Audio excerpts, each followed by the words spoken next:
in this video I'm going to show you how you can factory reset your Samsung Galaxy device, and again this will work for the Note 8, Note 9, S10 and other phones as well, and tablet, Samsung Galaxy tablet. So you want to go to settings and scroll down. You want to go to general management, and after you go there you just hit reset.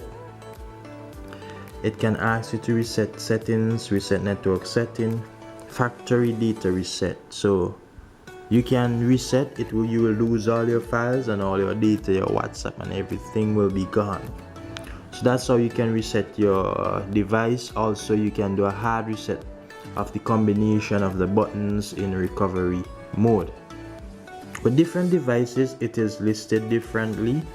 You can see within one of the options, it can be security. You can see reset there.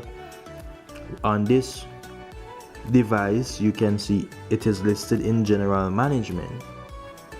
And just to bear in mind, different phones in the Samsung niche, it is tweeted differently. So you will have to look in your device settings to see where your reset button is. So again guys, my name is Lens. Hope that this video was helpful. Subscribe to my channel for more tech videos.